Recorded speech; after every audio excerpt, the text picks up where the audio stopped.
Hello and welcome to the newly named Spurs Kings TV, and it's your host Marlon. And also welcome to everybody on Scarfy Spurs Talks, who also is dual streaming.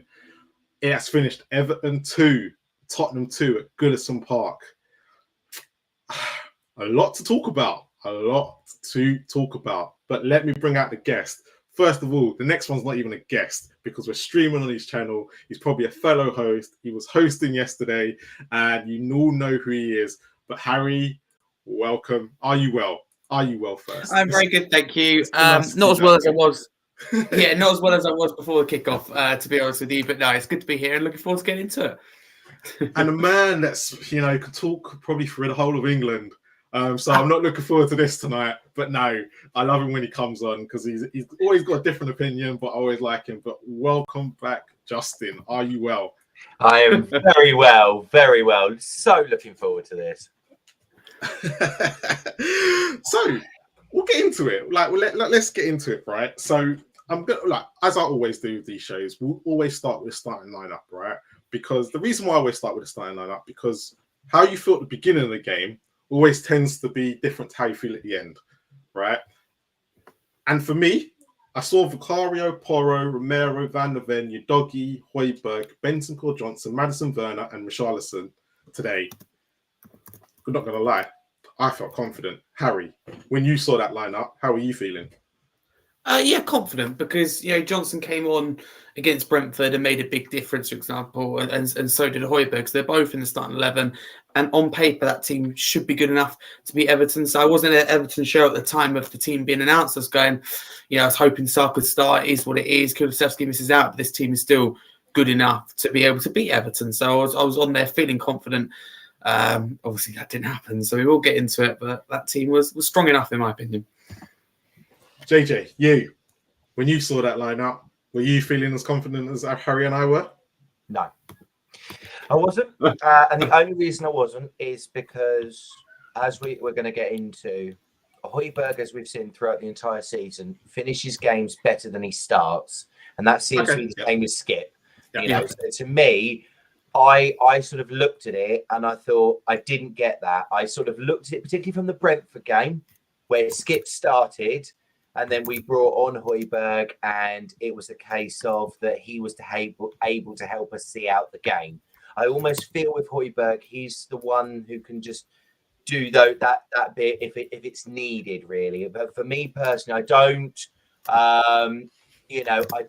really sort of when I saw that Skip was coming on to try and see out the game, I thought, no. So are you like it should have been the other way round? Yes. Okay. Yeah. That actually makes perfect sense. And to be fair, I'm also the same with Brennan Johnson because, again, I looked at what he did from the second half, and I just feel that with what we did with that sort of starting point and sort of going from there, I just feel that sort of, I don't know whether it is a case of Johnson is more confident coming off the bench. I'm not too sure. But the one that really stuck out for me was the Højbjerg one, because every time I've watched Højbjerg start a game, he's been rubbish. But every time I've seen Højbjerg finish a game, he's been excellent. He really has. And I just felt when you are looking for that, we've got to remember here, we're wanting experience. We're trying to see the game out. I don't really feel that confident in Skip. And as I said in the chat, I don't think he'll be there next season because I just don't feel that we're going to see enough of him for us to feel confident enough that in games like this, whether he be starting, whether he be finishing, that is what we should be settling for. I think we need to be taking that next step up. I mean, you look at it when the guys come back from, when Basuma comes back, is Skip going to be anywhere near it? No, he's not, and again, that is partly where you look at it. And as I said, I would have done it exactly as you said, the other way around. So that's why I was a little bit like, yeah, I know how this is going to go. So I wasn't surprised. So, first of all, I'm going to make up an apology right now, right? And once to the man to the right at the top, and once to the fellow host has, right? And the reason why I'm going to apologize, right? And they probably know why, is because I think after Luton, right, I was fuming. I was fuming after Luton, right, when we beat them 1-0. right? And I think it was I think it was all three of us were on the show, weren't we? Yeah. And I said, I'm done with Richarlison. Get him out. I'm completely. But apart from the two FA Cup games where I still think he was crap, right? I'm openly going to admit that he was absolutely awful. Yeah. League form this is what I want from him, right? And I'm going to shout out to Haz as well, right? I'm actually going to shout out to Haz because he's the one who said he needs to be in the middle, right? And I don't know what's happened. I don't know if it's because Ange just tweaked it a little bit. I don't think he has, but Richarlison is putting the ball in the back of the net. 4 minutes in, same combination, your doggy, Richarlison. And it seems to be, if Richarlison don't have to think about it, he'll score a goal, right? Harry, we go 1-0 up within 4 minutes. Your doggy again makes up for his mistakes on Wednesday. Again, great start. But how was you feeling after that point? Were you thinking we're going to go on and actually do this? I'm going to be honest here, right? Great start, but I had problems with the TV and connecting to the router, so I had to do a factory reset. So I actually missed the start. Turned it on 1-0 up. I was fuming, obviously, I missed the first goal, but it took forever. So I was glad we're leading. So I didn't actually see it until later on. They showed it, I think 20 minutes later. But yeah, really nice from a doggy. Really creates that move. And yeah, Richarlison, good finish. But for me, it's a lot about what a doggy does. But all jokes aside about Richarlison, it's just great to see him playing with confidence, playing with a smile, and ultimately scoring goals. Yeah. We all have different opinions on players, but we want them to work. And Richarlison, it looks really good right now. And he scored, for me, 2 goals today that just wouldn't have been possible last season. Even you look at Watford and Everton, Richarlison, he didn't score goals like that. This is a player in with real confidence, and I love it. It's great to see. Well, this is the thing, and I'm just going to go back to Wednesday, right? Because on Wednesday, I thought he worked hard, right? His goal was a bit lucky. Don't get me wrong, it was a bit lucky, but he worked hard, and I thought he actually played well, right? And I was impressed that he got the goal and worked hard. Today, I don't think he worked as hard as he normally does, but his goals, that's what I want from him. If he's not doing it, he needs to be able to do what he's done today. And actually, that's why I hold my hands up and go, he has proved me wrong, right? And I'm glad he has. It's the first time all season somebody's actually proved me wrong. And it's taken Richarlison to February to do it, right? But JJ, Richarlison for you, right? And we'll talk about both his goals, right? Because the first goal was great. But that second goal, come on. Even I was a bit like, whoa, who's this? Is he earning his Brazilian passport back here? I think you're absolutely right. I think I'm with you. I didn't think he was going to cut it and things like that. And to be fair, hats off. He has stepped up since Son has been away. Yes. And we are seeing the Richarlison that Tottenham paid the £60 million. What is it? I think it's 9 goals in 8 games, I believe, if I'm correct. I think that's where it is with it. So. That is probably one of his best returns ever in English football. And I think it really does show the development, the way he's playing, the fact that he's enjoying the football under Ange. And I think you see that with a lot of the players in terms of where they are progressing. And I think he is very much a shining example. And I think, potentially for Tottenham, if he can keep this up, he could save Tottenham a lot of money. I think, we were all sort of discussing about, do Tottenham go in for Dominic Solanke? Do they go in for Ivan Toney? Do they go for somebody like that? You almost sit there and you look at it and you think, well, it really will depend as to where Tottenham are come the summer in terms of, do they get in the Champions League? Do they get in the Europa League or the Conference League, from that aspect? And I think when we start to see more of that, we'll have a better understanding. But he is really stepping up. And I feel that is one of the biggest sort of positives that we have seen over the last sort of month or so, we almost saw Harry. Is he cut out there? He can have a quiet game. And not work as hard, but he still got 2 goals, and it's that part, and it's whether he can now build that on because he has got that opportunity now, and I think what it should do is it should give a wake up call to the wingers because ultimately Sonny's going to be coming back. Sonny ain't going up top, You know, I think it'd be mad to put Sonny on up top and Richarlison on the wing. I think it'll work better if you have Sonny on the left or Sonny on the right. I think, you know, to be fair, you know, Werner seems to be working better than any of the others at the moment. So I think it really does give a lot of opportunities in terms of that side. But credit where credit's due. We are seeing a better version of Richarlison, and long may it continue. Harry, I didn't get to talk to you about the second goal. Again, you know, great work by Maddison. Hit the quick feet just to get him at his feet. But then when Richarlison takes it on, do you know what? It's really funny because I thought he was really close against Brentford when he took that shot out from outside the area in the first. I thought it was the first or second, I can't remember what half it was. And I thought, oh, I've not seen this Richarlison before, right? But then for him to go and actually put, it was the only place he's going to do it is at Goodison Park, the place he loved playing at, right? If we're being completely honest, and he just took the goal so well. He did, and it's just great to see. Like as you said, though, let's be clear. Yeah, Maddison's footwork was class. It was, 1 yard pass, but it's just his body control and just how, you know, close ball control is exceptional. Perfect way to pass. But again, for me, the difference is last season Richarlison wouldn't shoot. It'd be a pass that probably didn't come off, whereas he's taken the shot. he's love it. He's taking these shots and goes in. Brentford, he was unlucky, you know, just over the top. But this one was perfect. I like as well the respect he has with the Everton fans as well. It's what I think you like to see as a neutral as well. But yeah, well hit goal. Really represents a player in top form and top confidence at the moment. And as Justin said, you know, kind of it puts pressure on the wingers when he's, you know, they come back like your Sonnies and that, because he has really set the standard, not something that even myself thought I would be saying. So hats off to him. No. So the fact you thought you would be saying, and you defended him from day dot, and I remember going on your show, one of your shows, and you lot were completely. And for me, being Brazil's number 9 means nothing to me right now, because I always said Brazil hasn't had decent number 9 since 2002. No, I get that. Yeah.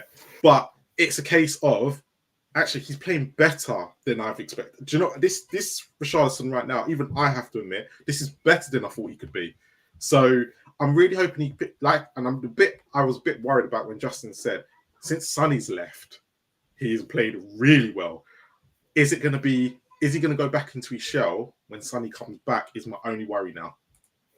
And that it could, you know, I hope not, but it's one of them things that could happen. But you know what?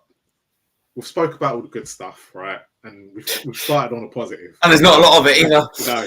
And you can tell by the chat, they're all going through it, and everyone in the chat. We're now going to talk about. Let's first talk about our set pieces. It's the title of this show, right? That first goal, right, which was really weird, right, because Everton seemed to be just on Vicario, right?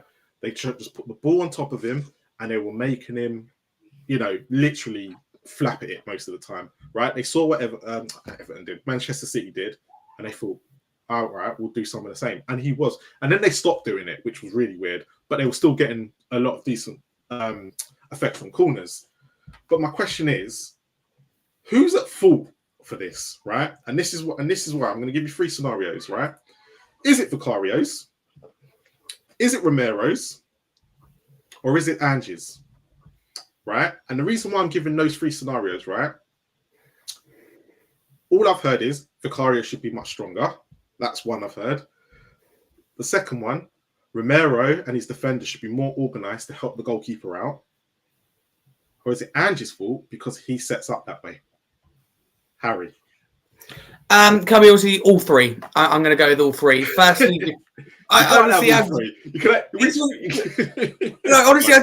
I think it's a mix of all 3.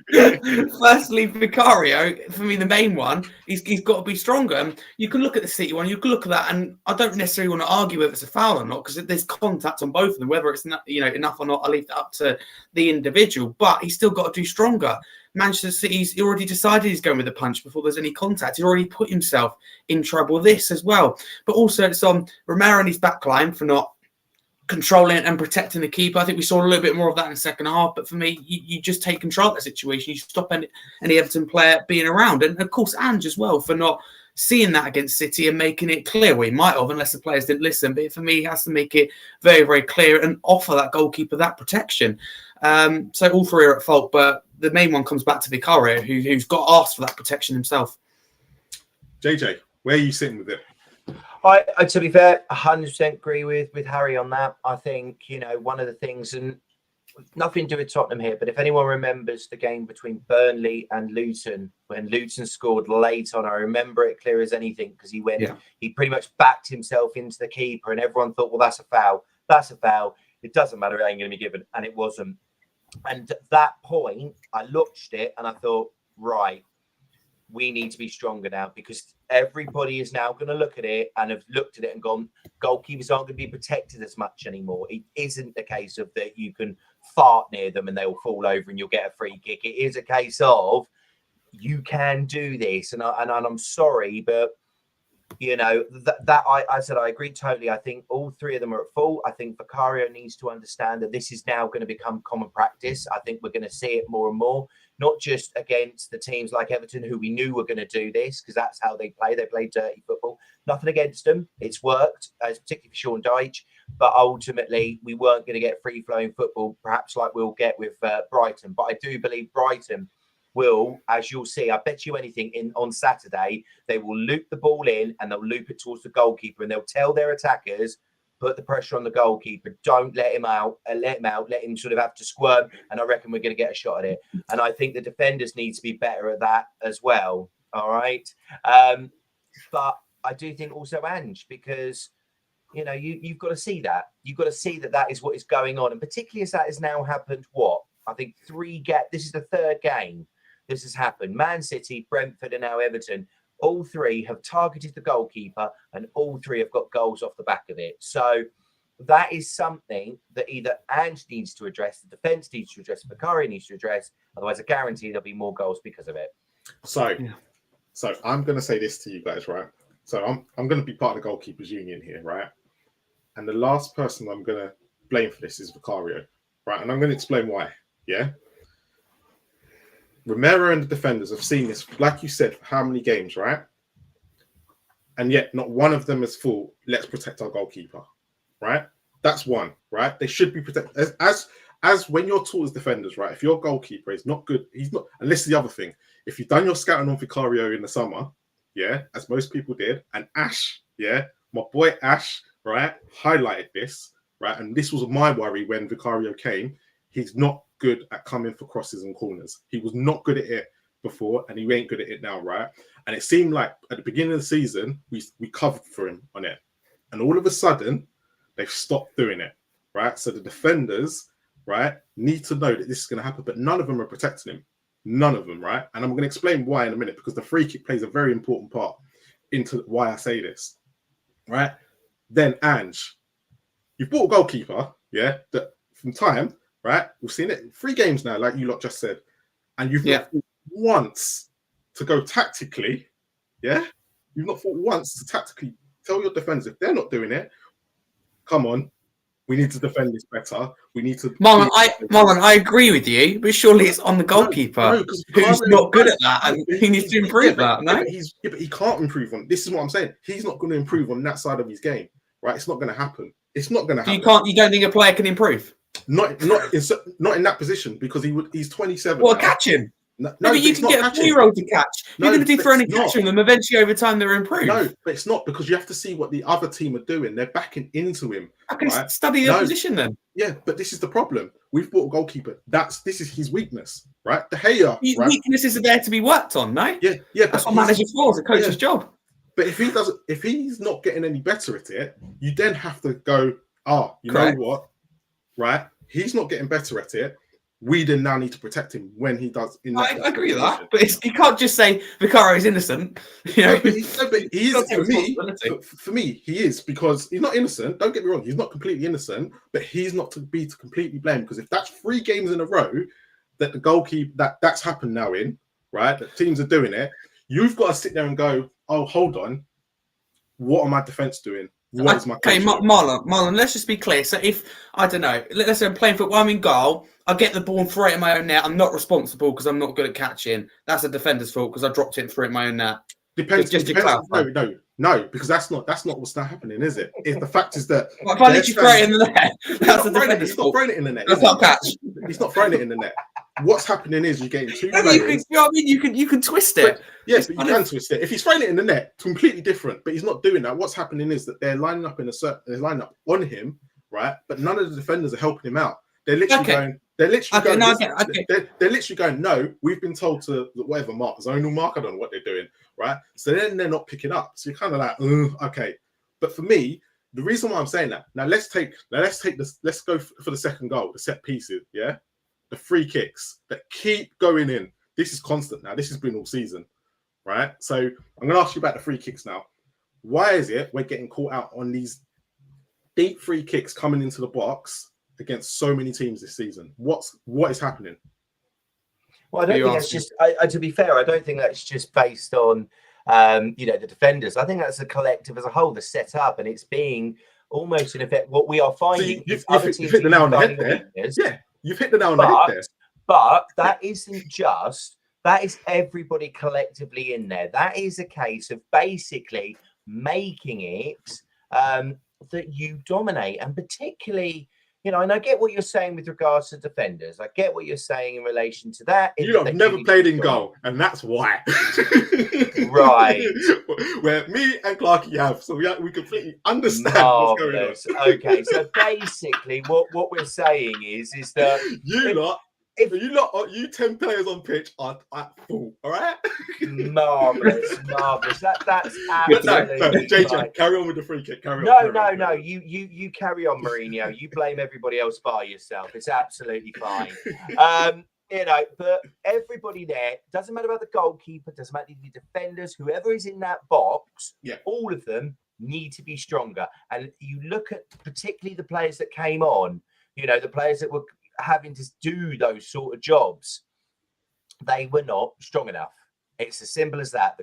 They know the goalkeeper's not good enough in the air. Yeah. They need to be stronger as well. So that is not just one set area. It is a collective, and they all need to take responsibility. And as you've also said, that does need to come from the manager as well. But going back to what you were saying about Vicario, I'm sorry, you're talking out your backside. You really are. That is something you can train anybody to be better at things. You can anybody.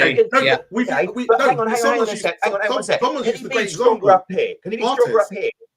He can. Bartes used to do it, but he won the World Cup. Hugo Lloris was weak at stuff, right, and used to get exploited, right? This is what I'm saying. It's like for me, it's like your doggy. It's like your doggy. You're comparing Vicario's situation with Lloris, bearing in mind in his team when he won the World Cup, he had Kylian Mbappe in it. Yeah, but who in the semi-final? Who got man of the match? Well, he didn't win it. If you're talking about the most recent one, so that's because he shot one player. That's not down to one player. But this is what I'm saying. This is what I'm saying. Like Hugo Lloris was deteriorating at us, but for some reason we always said, why in the French squad is he different, right? Because exactly because exactly this is now listen to that example. He had a better defense because they used to protect him against his weaknesses. It was the right, and this is what we're saying. You have to protect your. If you've got weaknesses in your team, it's like your doggy at the moment, right? His biggest weakness at home is that he's lackadaisical and his concentration, right? And Porro as well. So you don't sit there and go, "Oh, I'm going to keep exploiting Porro." We said the other night, you can blatantly tell and just change something so Porro's less exploited at right back.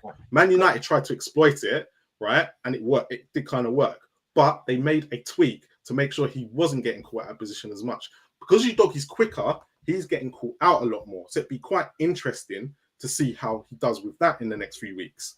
Well, I get what you're saying, and that's fine. But I think one thing we do need to understand is that these players, in effect, have played less than 20 games together. Let's be honest. This collective back five have played less than 20 games together in terms of the injuries and things like that. That's not an excuse because there's other teams. Understand. They need to work together. You're turning around. You need understanding. Right, let's take Arsenal last season, right? Saliba, Gabriel, Zinchenko, and Ben White. They played 20 less games together. Okay, should we include the goalkeeper in it? Because they've now replaced the goalkeeper, Marlon, because he wasn't good enough. So your point is not valid. But Ramsdale, okay, all five of them last season, right, played less than 20 games together. They weren't conceding goals like this, though. Well, as far as I know, there's more than 20 games in the season. No, but what I'm saying is you can't use because they've played 20 games together as an excuse for them conceding all these goals. You can't. To be fair, they did bottle the title. Yeah, if we're going by that basis. Yeah, but no, but you're saying, but you're saying, but what you're saying is they've only played 20 games together. Not an excuse. It shouldn't be an excuse. That's not an excuse for Vicario, then. No, it's not. What's not an excuse? I'm not using it as an excuse. This is something play 20 games and evolving, and I think what we will see over time is if all of them get their act together, this should be something that they need to address, particularly with the fact of if you take Brighton, who whether they won't play the same way as Everton, we know that, but when it comes to set pieces, will damn sure make it very clear that Lewis Dunk, Ferguson, Lewis Dunk will make themselves known in those set pieces, and that will cause us a problem. Harry, you're next. Have you spoken? I don't even know because we're too busy. It's your turn. Set pieces, second goal. That's where we're at. Why are we still conceding these free kicks from set pieces and not defending them properly? Well, listen, let's just be clear. It's been a problem for a few years now under multiple different managers where we've had so many free kicks and we seem to concede. So I can't really put my finger on what it is. For me, it's not. I don't really know because it's different players. You can't blame it on the players. But to be fair, I don't think that's necessarily true because I don't think last year from set pieces we were one of the best defending corners and free kicks, and we were good taking them because that's what Conte worked on. Right, no matter if you like him or not, that's what he did. Mourinho, I'm going to be totally honest. Poor defensively. We were very poor defensively, and that was because Vertonghen and Alderweireld were on their way out, and we just literally hadn't replaced them. So. But Pochettino, I think you're right. I think you're right on that sense. We probably were conceded, but not as many.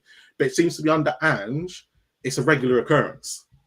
Yeah, well, listen, there is a very simple answer to that. We play with a high line, right? And that includes from set pieces. And that makes it ultimately harder for yourself to maybe track runners. And it's harder because you've got to make sure that line is a lot easier when you're defending deep because you just got to win the first header. So when you're playing a high line, there's that pressure to know if you don't get it, then if someone's timed their run, then they've got a good chance. So you put yourself at risk. Again, that comes back to Ange. I respect that. But, your point about Vicario, right? To give you an example in real life, right? I'm a sports leader, right? And I teach like PE lessons, for example. And let's say I do catching and someone's not very good at catching. I work with that person more at catching. And by the end of the year, they'll be one of the best in the group at catching. So you're telling me that a professional goalkeeper who's paid an extreme amount. We're not talking about catching here. Well, you're right in terms of defence, Marlon, but we can't say, okay, Vicario, you've been weak here. It's not on you because look at City, for example. He decides to punch. If you look very carefully, his body language, the way he goes to punch, he's already decided. So things like that make me go. No. Against Manchester City, that for me was all on him. There was no one else. He has to take full blame. But where I'm starting to get a bit irate with the manager now, right, with it, is all the defenders, it's either one or two, is both. If you keep allowing this to happen, if I keep punching you in the head and you don't put up your arms to block me, right, and you're just going to allow me to punch you in your head, you're not. That comes back to the goalkeeper, though. You need to put your arms up. It's in the goalkeeper. Okay. You can't have it both ways. No, but I can because Vicario, but he's good at every look. You have to be fair. Let's be clear, it's been a fantastic signing, and his weakness has been identified. And it's going to be a problem. And that's the problem. His weakness has been identified, which has been not a weakness at Spurs and in the Premier League. It's been longer. It has been longer because, like I said, me and Ash knew this and discussed this. And I can't comment because I didn't know who Vicario was till we signed him. So admittedly, nor did most of us. But what we did is you kind of go out and see all the reels and see. But what me and Ash like to do, YouTube shorts where they put 60 seconds of their best highlights together. But what me and Ash like to do, and this is we dive deeper. We dive deeper because I like to see their weaknesses and not their strengths. Because everyone could sign anybody off their strengths. It's not the point. You got to check their weaknesses. Like we knew Brendan Johnson's weaknesses as well, and that's the bit we're getting into. But right, so the next big thing, right? Let's talk about the next big thing is Ange and the substitutions. We have to start talking about it now because these are becoming a regular occurrence where he's making subs and it's killing us. right? I don't know if you lot agree. I've been saying for a while is his subs have been killing us. It is, but I think we've got to. The one thing I will say with that, okay, yes, the substitutions are, but let's look at if you take that bench all together and you look at what he's got. There's nothing, you're looking at substitutions, and yeah, okay, maybe it is a bit of game management, but you're looking at who he's bringing on, and okay, it's tough to say a Papsar because obviously he'd only just come back from AFCON. Dragusin is obviously having to play a slightly different role because of obviously the work that Van der Ven and Romero have done.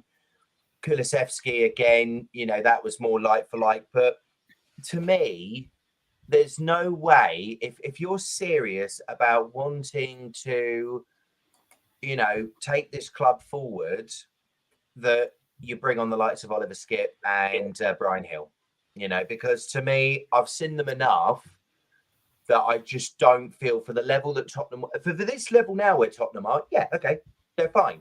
But if Tottenham are serious, and as I said, I've been having this conversation with Haas on the group chat, if Tottenham are serious and want to take it to the next level, people like him need to go.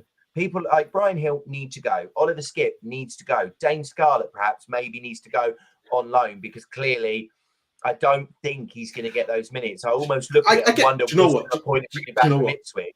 Do you know what? To be honest, with Dane Scarlett, I was going to agree with you, right? In the sense of I think he went to Ipswich, and I kind of feel now, I think he might in the next couple of months. I don't know, but then hold on, we'll get into that next because Ange said something at the weekend before the game that was quite damning, right? But yeah, carry on. Go on. Sorry, I shouldn't. No. I shouldn't have cut it. So to be honest, when you look at those substitutions in particular, as I said, I thought it should have been the other way around with Skipp and Højbjerg. So it should have been Højbjerg that's coming on for Skipp. You shouldn't. In terms of it, obviously he brought on Skipp for Werner, which I thought, well, that's inviting pressure on. To me personally, I always think that what you should be doing is keeping your shape. If you're in control of the game, was it a very Conte substitution? Is it what you're telling me? Yes, it was. No. I absolutely, and that was one of the things. Particularly when it came to substitutions, I did look at it and I think, well, what are you doing? Just keep your shape, because even if you keep your shape, we should be good enough to deal with it. When you're taking off Werner and you're bringing on Skipp, you're basically saying we're not going to try and score anymore. You've got to break us down. And as we said, we knew that issues for us pieces, so obviously they came after us and they got their goal.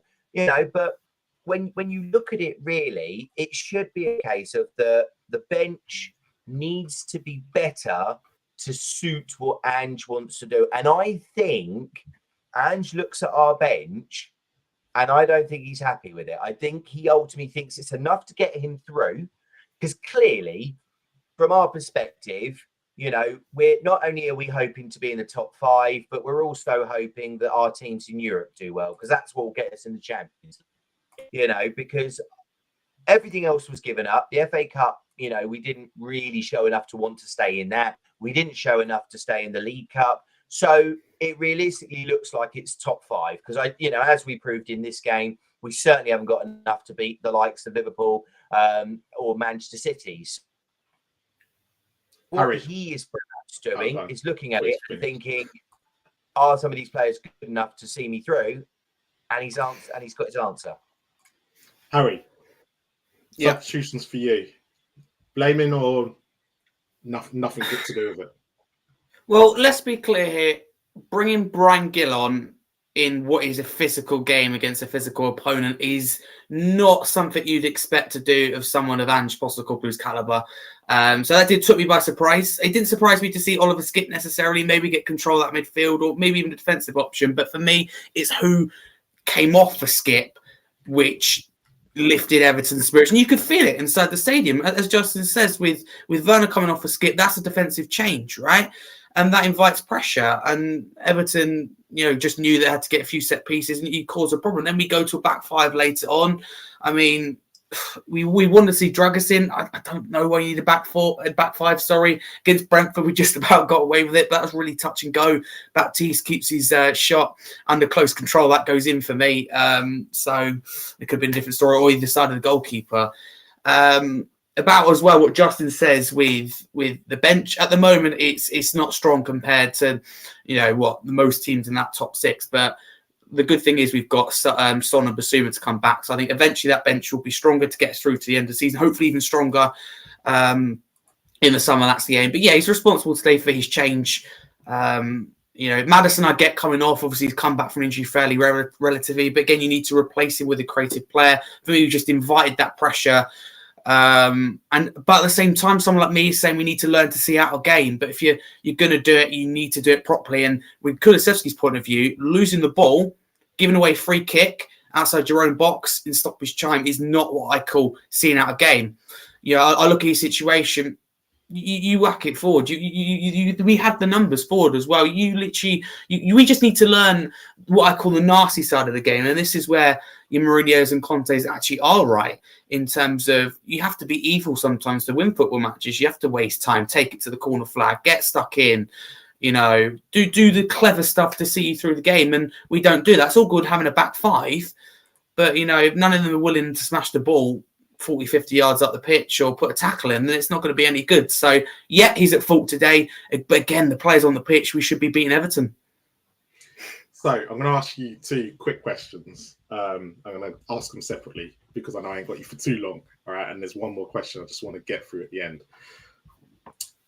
Harry, you mentioned it, right? Kulu. Oh, here we go.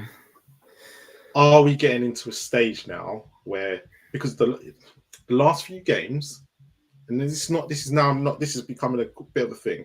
People are starting to ask questions about Kulu. I'm not sure how I feel about it. So that's why I'm kind of asking you, right? Even I don't have an opinion on it. But is Kulu starting to show form as he did?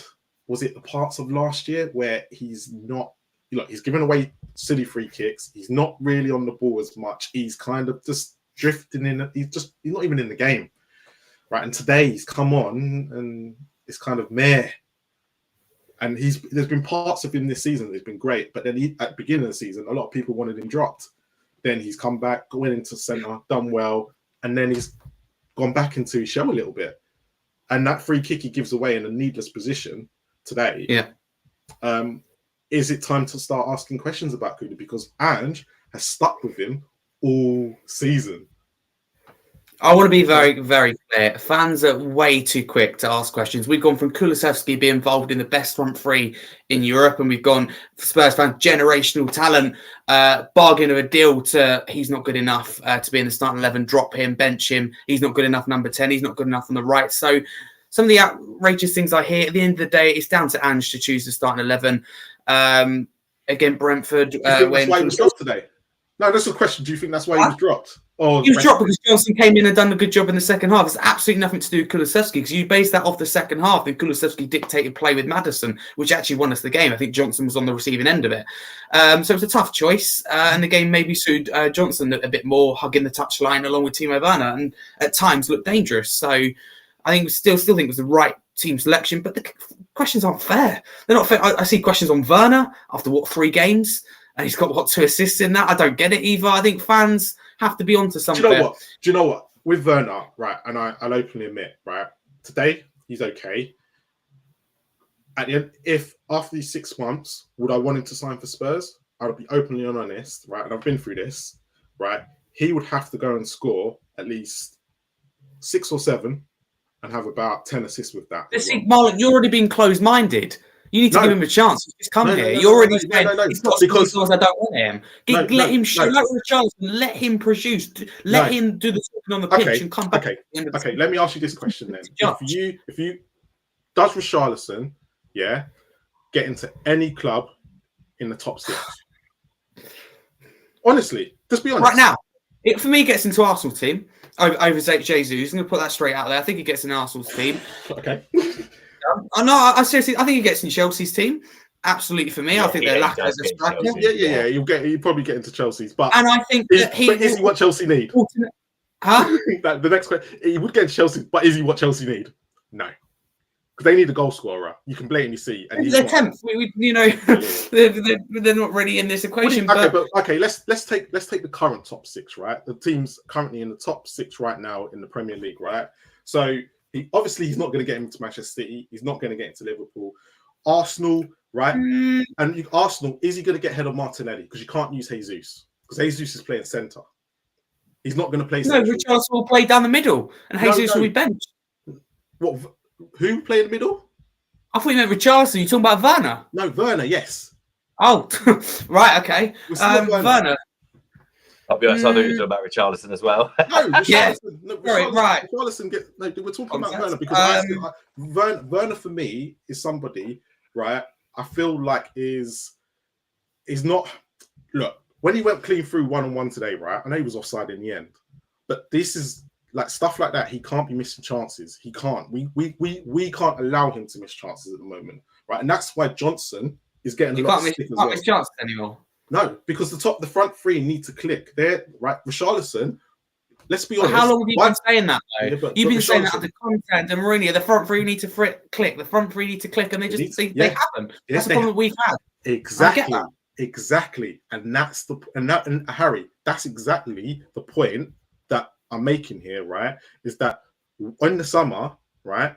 Depending on how Richarlison finishes the end of the season, that front three is the next piece to the jigsaw. Because you're right, it's been a problem, right? Because Harry Kane was literally carrying them for the last how many years, right? And then Son had that good season under Conte as well, right? But Son's now, look, Son for me is still a great player, right? Don't get into it. Like, I'm not going to think that. Richarlison is showing, okay, he might be able to, but I'm looking at it long term. That front three is probably our biggest issue right now, if we're all being honest. No, I get what you mean, but when they're all fully fit, we've got versatile options and depth. Like you said, but they were focusing on the left at the beginning of the season. I tell you what, let's compare Marlon to the top 6, our left winger, who would be Son, right? And we've got Werner as backup. That is very strong. Closest to me gets to that is Manchester City. It's not, Harry. Backup as Grealish in terms of depth. Werner is so not that player. We can have this conversation, but we've Werner got the depth. is not that player. Harry, Johnson and Kulusevski on the right. We've got Richarlison. If you think Werner's that player, right, you then can't ask Spurs to push forward because Werner is not that player. He is for now. He suits the system. He's brought in while Son's not here. He'd be used as an impact player when Son's back. It's clever business. It's risk-free with potential high reward. I don't think you can even argue this time. It's not risk-free. More for opinions, but I don't think you can really argue against Werner. So if we end up, it's not risk-free because the last couple of games... It's risk-free, absolutely risk-free. He doesn't need to play. It's absolutely risk-free. It's not risk-free. It doesn't work. He goes back in the summer. There's still an impact on him coming in. There's still an impact on the team. He'd be on bench then. Right? But he hasn't. Marlon, can I ask you a question? Yeah. So, based on what you've said, okay, because I'm kind of more with Harry than I am yourself, but I will ask you one question that will be interesting here. You're talking about, obviously we need to be more sort of, dynamic in terms of that front three. So, you taking the situation, who do you see Tottenham, being honest, realistically, that they will go and get to be able to fit into that situation? So that's going to be the key part, because when you look at the money. Hang on one sec. So because obviously we got to look at, there's a certain areas you've got to be factoring in with this. When you listen to what Tottenham have already said they're going to do, they're going to go and focus on they want another defender. Okay, so they've got 4 to help cover the extra games. Yeah. They want another central midfielder. They want another attacking midfielder, and they want another versatile winger.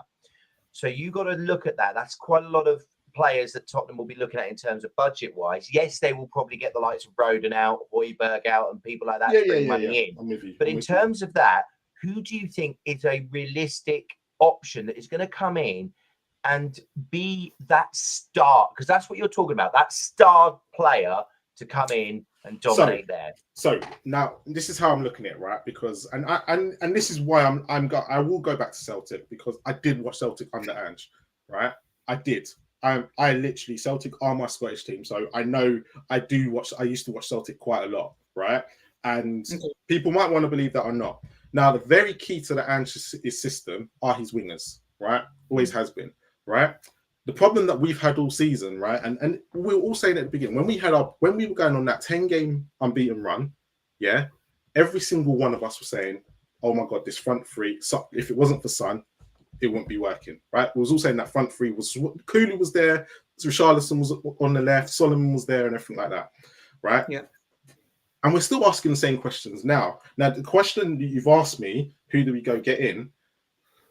I personally, right, at this present moment, wouldn't be able to tell you because I'm not the one. So why are you arguing? Why are you arguing with me? Because I know, because I know Werner's not the one I want. Werner is definitely not the one I want. Okay, but that Why? okay. So hang on, Harry, hang on a second. So Werner is not who you want. So the question is, forgetting about that. But you're sitting there saying that there's not other wingers out there that can't do can't come in and play the system. At the end of the day, everyone has said Spurs are doing this whole new system of scouting and everything like that, right? Now, apart from like the metrics that you're going to have to hit, right? Because at the end of the day, there are players out in Europe. There's players probably in the UK. There's players out there, right? But you've got to ask. Werner's good at assists, but he's not good at scoring, right? Again, we weren't struggling to score goals. We've been scoring 2 a game, and it hasn't changed, right? So there's your issue.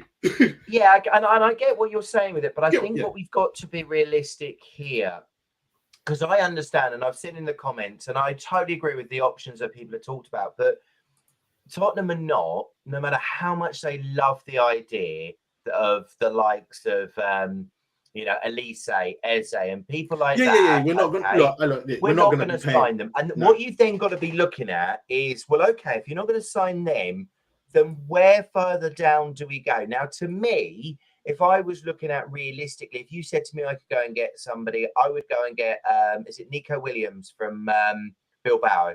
Yes. Free signing. That to me seems an absolute no-brainer from there. But the one thing I do disagree with you on is that is the important signing. I don't feel it is. To me, I feel that the more important signing is a secondary playmaker. That to me is where the biggest key lies, because unless Alfie Devine comes straight in and he becomes that, I think we need to be looking at somebody who can come in there that, bearing in mind the games we're going to have and all the competitions that potentially we're going to want to go. Does that mean you don't think Cooley can do it in that position? What, as a playmaker? No.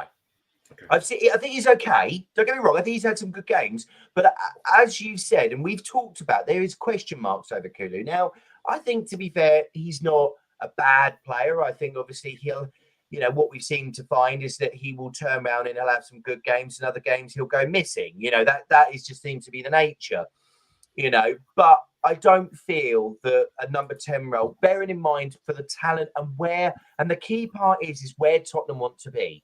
We can't keep signing players for where Tottenham are now. We need to sign. There's no point going to bring in another winger if he's very much the same level as what we've got now. Yeah. And that is where I'm kind of between both of you on that. If it was me, and if Tottenham are going to turn around and they're going to look at it and they're going to go, right, okay, we're not going to focus too much on the wingers because we want to go big in different areas, then I do think Tottenham will go and get Werner because of the fact of the price of it. 15 million in comparison to where they can go and spend big at. Because let's say this, right? Let me ask you this, Marlon. If you could go and get either Elise or Eze, either one of those, but it meant you'd sign Timo Werner, would you do it? Say that again, sorry. For me, it's yes. Because you mentioned Eze, right? And I'm just like, he's just a dream signing, but I know we're not going to make it. But that is the difference. That is ultimately the difference. So with Eze, if you could go and get Eze, you would then take the hit on Werner. And that is where Tottenham are. You could go and get that star player. No. To be honest, with Werner, I wouldn't take the hit on. Look, I wouldn't take the hit on Werner. Where I'd say is, even if we didn't get Eze or Elise, right? Look, Ash has gone and done again. We do shows on a Tuesday, and Ash has gone and shown other wingers that we can get, right? So I'm not going to sit there and go, at this present moment, I know enough of Werner to know that, as you said, he's not going to take us forward, right? No. Do I think this 6-month loan is worth it? I'll see after it. I'm not. Look, I want him to come in and do well, right? But I know he can't score goals for anything, so I don't want to bring in a player like that, right? I know Ange's system relies on wingers scoring goals, right? Like the Sun of 2 years ago under Conte, right? And even against Newcastle scoring goals, right? At the present moment, that's where we're falling down. We just don't seem to have wingers scoring goals. And that's why it's been such a struggle. That's why Richarlison, right? He's the only one scoring right now. Hang on. What do you mean by we haven't had wingers scoring goals? This season. To be fair, if you do look at it, if you look at the numbers for Kulusevski and Johnson and Solomon and those sort of players, they have been lower. Yes, okay, but I think most of Son's goals came from him playing up top. One thing I would say, because you know, in terms of what you said there, I think I can understand what you're saying, but I think it's going to be interesting because when Son comes back, we're not good. He's just going to go straight back into that team. It's as simple as that, and it will be Richarlison up top, Son on the left, and either Kulusevski, Johnson, Werner, one of the three will then be on that side, and then they'll sort of there. But I think what we have to sort of take into account here is that we're going to have to see where this goes, where the next 6 months, because I think ultimately, one thing I do think we can all agree on here is that probably bar Johnson, because of the amount of money and I think the time with it and things like that, I think a lot of them are potentially playing for their future. Because if he turns round and he looks at it, not so much Son, I think I'm taking him out of the equation. But you look at Solomon, hasn't hit the ground running and has been injured for a lot. To be fair, he's been injured. Kulusevski hasn't been to the levels as he has, you know. And obviously, as you say, Werner, that is a try before we buy. So I think those ones in particular, they're going to look at and go, well, okay, you need to be able to prove that you can take Tottenham to that next level. Because if you can, then fine, you stay. But if not, then that becomes the more important area for us, and we then address that. Okay, because I've only got you lot for 5 minutes, right? Sorry. we've been arguing for the last 10, right? That's what we normally do, isn't it? Right? That's what we want to do. Right. So I quickly wanted to ask you both a question, right? Now, when we were going on those 10 games that 10-game unbeaten run, you had a lot of Spurs fans going, Conte was wrong. Conte was this. That speech was terribly wrong. One thing he said is that it doesn't matter which manager you have, things don't change, right? And the one thing that we saw as a statistic today is we have conceded the most amount of goals in the last, the 90th minute? Yep. 8. Yeah. Why is it, no matter who we have as manager, we still have the same, like Harry, actually, you actually pinpointed it earlier, and I'm going to thingy, we still have the same problems. Why is it? Harry, I'm going for you first. Why is it we still have these problems? Is it just the DNA of this club? Because we have a manager right now that's literally tried to change everything, and yet we still have the same stupid. Well, firstly, I want to remove it. The games out. Yeah, I want to put it very simply. Go on. Yeah. Okay, firstly, focusing with Ange before we get on to the pass, right? We play a style of football where we put ourselves at risk. Like against Wolves, that's a case of us not knowing when to pull the plug, in my opinion, when to sit on a 1-0 lead. We proved the 89 minutes after the goal that we couldn't score a second goal, and we don't sit on it. You have people like Dyer, you put the ball out of play, nobody really knows what to do. Bentancur and that, they look at each other and they go, am I putting the ball out? Am I keeping? Yeah, they just don't know. And there's no clear communication, it seems. So for me, it's just put it out there. It's not on the owners or Daniel Levy, because these are different players it's happening with. So in terms of like now, so basically, Harry, it's more, is it, so on this, I know what you're saying, but is it just a mentality at the club that seems to seep through no matter which, either whether it's Poch, whether it's Mourinho? Like I know Ange's only been here for a short amount of time, so he's got, he's not going to change it overnight, right? And I think it's just something that we've been unlucky with. I think a lot of teams have looked at us, even under Mourinho and Conte, and gone, perhaps we don't have the players to suit them, because they both know, they both want a lot of money to spend. For example, I don't know, Mourinho wanted Skriniar and got Joe Rodon is a prime example that people often use. So perhaps we didn't have the players then. I'd certainly think we've got the players now. When fully fit, I personally think we have the best back four and the best midfield in the league. So I think the players, the caliber of players are there to be able to see out games. But I can't really answer your question, because it's not down. I don't put it down to anyone. But it's just really something that yeah, but you said look at it. It's just the way. No, this is what it is. Justin, I'll go with you. Okay, there's certain things that Harry said that I don't. I know you're going to agree with him. Yeah, I don't agree with him either. But I mean, saying that we've got the best back four in the Premier League. Harry, can I ask a question? Yeah. Because I know your age, right? And I was just trying to work this out the other day. Oh, you haven't seen Spurs win the trophy yet, have you? No. Okay. Oh, yeah. Okay. No. Because I felt sorry for you a little bit. That's why. We remember seeing Jonathan Woodgate. But I can see some of what you're saying. I can see certain things behind it. To way Tottenham's been run for the last Justin's point. Marlon, can I be very clear how? Because Justin mentioned earlier, I actually forgot to bring it up. The club aren't only just thinking about now, think about the long term. We've got, for me, future really star players that really performed in Sarr and Udogie, two bright players that have committed their future to 2030. We saw Lucas Bergevall, 18 years old, already made his Sweden debut. We've got Drogsy. We've got a really young team, and the future is bright. We've played it right with FFP, with the new stadium. So for me, the future is bright. Harry, you know why I love you? Challenge that.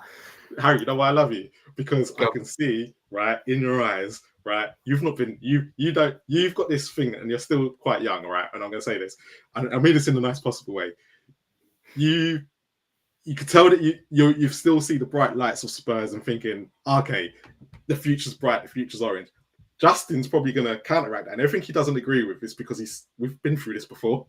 We've seen it. We just know exactly the way it's going to end. And Harry, I'll be totally honest. One second, Justin, sorry, Harry, I'll be totally honest. Please stay that way. Please stay that way. Absolutely. Do not change for us. You've never seen the lights like the rest of us. You've never seen the likes of Stuart Nethercott and Andy Booth and Gregor Raziak. When you've had days like that, then you can come and talk to us. Trust me, we've seen that. But even under Levy, right? There's been times where it's looked bright and something. I don't think it's bright as this though. If I'm being honest with you, it has. Okay. And when we finished second, it was bright. So it was bright. Let's take it like this in terms because I ain't got you too long.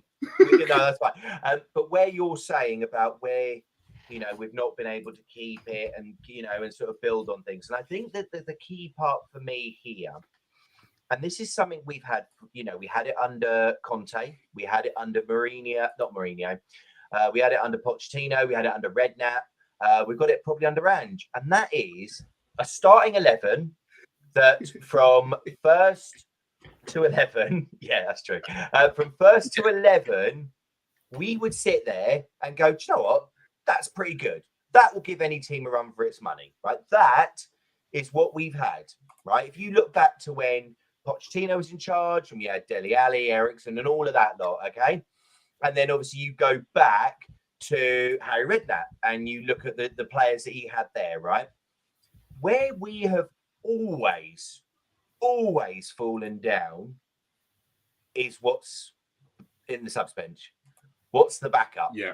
Because that has always been the problem. And I personally think when I looked at the game and I looked at the subs bench and I looked at who he brought on, I looked at it and in my mind I kept thinking, this is where Ange now needs to take the next step. He now needs to be able to say to the club, look, if you want to take that step and not just be going for top four, yeah, that is true. Sorry, mate. And also, you'll have a bigger gut as well, I'm afraid, because you'll be, too busy eating ice cream and crying too much, or drinking too much. But you've got a while to go for that. So we'll just go with ice cream. Yeah, we have. Finish up, because the thing is, as I said, if you look at the subs that were made, Brian Hill, Oliver Skipp, those two are not getting in Man City's team. Those two are not getting in Liverpool's team. There is where the big difference lies. Is that for starting 11, we're one of the most competitive teams in the league. Yes. When you start going to 12, 13, 14, 15, as we all said, I know that I think me and Marlon agreed on this, which we don't agree on with much, but to be fair, but we all said during that 10-game run where we were doing really, really well, we all thought as soon as we get an injury, we're screwed. Yeah. Justin, can I counteract that? Yeah, I want to counteract that because in 2 windows, right? Do you think it's not realistic to kind of sit here and go we should have a stronger subs bench? Because you look at this team right now, a lot of it is is made under Postecoglou. A lot of new recruitment, your Vicarios, your Van der Vens, the prime example, Addison's. I agree with you. Yeah, I agree with you. I'm not expecting to have. I completely agree with you. We're not expecting to have a stronger sub bench, but in the summer, yes. But for me, we worked the last 2 windows on improved. Well, first window really improving the starting 11. This window was about supplying options when our best players were missing from someone like Athcon. I think Werner came in for Son to do that. Sitting here right now, being honest, as someone who's defended Daniel Levy, I'm not going to lie, defended the window and defended the signing of Werner, it's not a long-term option. It's a short fix, and there's a buy option in case the club are proved wrong. It makes sense. It's not a long-term. But then some has to think about long-term. I think long-term, we've got a great team. Other thing that finally could come, and this is where I think you're pretty much on the nose with, it's almost like the evil dictator has finally come to take his throne, because if you think about financial fair play and you look at the fact I was watching TalkSport and they had a business analyst on it, and he basically said Chelsea will need to sell a bucket load of players, homegrown ones, like Conor Gallagher. I just love saying that, and players like that, because they need to get them off the books. Daniel Levy will walk in there like the snivelling little weasel that he is and go, I'm sorry, I will offer you this much, as has been proven with Everton bitching that we didn't pay enough for Richarlison. All I'm gonna say to that is FFP is going to work in our favour, but our problem's not really been about spending money, because I've always said it's been about spending money wisely, which I think we've done in the last 2 windows. Absolutely. On your point, only the last 2, correct. On your point, I was going to say on your point, Harry, because you were talking about the bench, weren't you? Right? Yeah. So my thing was, the problem with the bench right now and everything that's going on is that the mistakes the club have made over the last 5 years is the reason why we're in the crap where we are in now. And that's why I completely agree with you. You can't expect, because all the mistakes they've made, right? And even then, they're trying to get them out of the way now and get most of them off the books. Which we've done successfully this window and rather quickly. Yeah, but you still got Ndombele, and to be honest, I'm going to throw this man into it. You've still got the Celso, right? Because he's injury prone. He doesn't barely play. Every time he's made a glass, right? Sessegnon's still here. Yeah, these are mistakes that they've made over the last 5 years, and I think what we're seeing, though, and this is the key part. We're now back to where we were before, when, if you remember, when it was Paul Mitchell and Pochettino working together, bringing in the signings. Yeah. But Paratici seems to be the man at the moment. But what we're seeing more now is a joined up thinking with these signings. So I think you can see that. The key part, regardless of what happens rest of this year, okay, if we finish top 5, top 6, top 7, that doesn't matter. The key part will define where Tottenham are under Ange will be the summer. If Tottenham go out and get the players that Ange wants, that can take us forward and do it in the way that meets with FFP, which, to be honest, being the 8th richest club in the world, we shouldn't have a problem with. That will define whether Levy has got it right or whether we need to really reassess that. I agree. I think he's got it right now, but I agree the summer's the big window, right? January, I think people underestimate how big it is because it's a chance to improve the season. If we hadn't brought in the players and shifted the players in January, I think it would have made us a lot. I think we were in a better position now to get top 4 because of that. But the summer is absolutely massive. There's going into the new season. So the summer is of course, it's a big thing. And if we can have the same or similar window as we did previous summer, then I think that I'll be very, very happy with that. It's not just the money spent, it's the recruitment. Like, I wanted David Raya, right? But we've gone and get Vicario for a lot cheaper, who ultimately suits the system a lot better. Or Van der Ven. Never heard of Van der Ven before. I mean, and all I knew was that he was, I knew he played for Wolfsburg, but I hadn't watched him or anything. So it's just heard of, come and produce. But this answers. Remember you said to me earlier about the question about who want to get in the wing. Right, but this answers my question. You could name me one player on the spot, Marlon. I didn't want Timo Werner, but I can't name you one option, right? Okay, and you'd be moaning if we didn't bring anyone else in. Okay, you can't sit here and go, well, it's another 1 out of 10 window because I didn't bring in anyone, but I could name you one player I wanted. But didn't you just say you didn't know who Vicario was and you didn't know who Van der Ven was? Correct. There you go. No, but I can name you players that I want. No. I can sit here and give you names. If you're going to criticise, you have to back it up. Right, Daniel, you shouldn't have bought Werner, but you should have bought no one. You need to back it up. Mate, for the way for what Werner is, I'd rather he did buy now. Drag your Sheen. You rather buy no one. But you wouldn't have been moaning, Marlon, when we bought in no winger. You were in the first one to tweet. No. 1st of February, unbelievable Spurs haven't bought a winger in. Because if you saw what I was doing just before the only player I wanted was a defender. Once they got I was actually with you on that. But you wouldn't moaning, the lack of depth, why Son's not here. No. Opportunity to suit the system. To assist. We to see us through, we did need Werner. That's the one thing I will say. We did need Werner. Just at least Ace should come out of the way. Marlon, you said we don't have enough depth. You're saying no to a player who's come in that offers depth, offers versatility, can play in all three of those positions, suits the system, has the pace, provides assists, and ultimately he's going to get us points. I don't get it. We'll see, because he's only done it against Brentford. He didn't get us points today. So Man United got assist. I think you two, because I'm not here next week, but can't wait to watch back you two on round 2 next Saturday. There's got to be it after the Brighton game. Marlon's really apologised about the Richarlison thing. Hopefully he'll be apologising about Werner come the end of the season, but I don't think we signed it. No, I won't, because the other stuff, the other stuff, apologise for. Richarlison's the first one I've had to apologise for all season. Yeah, I know, and to be honest, it's a good job I'm sitting down when you did. If you apologise for further, I'm going to have to throw up, because that is. I'm worried. I will call you an ambulance at that point if you apologise for Werner. There is something fundamentally wrong, Marlon. It's as simple as that. No, look, I know fully well I won't be apologising for Werner. you sat here, Marlon, and said on the show, I'm right about Richarlison. He's going to be sold in January. You don't need to say more. We will bookmark this. Yeah. If Werner starts 3rd of February, tears it up, we're just going to spend an hour just literally talking about Werner. Nothing else. If that happens, we're taking over the show. If that happens, I'll be more willing. But I know it ain't going to happen. We come back to this. I've just jotted the date down. Yeah, there you go.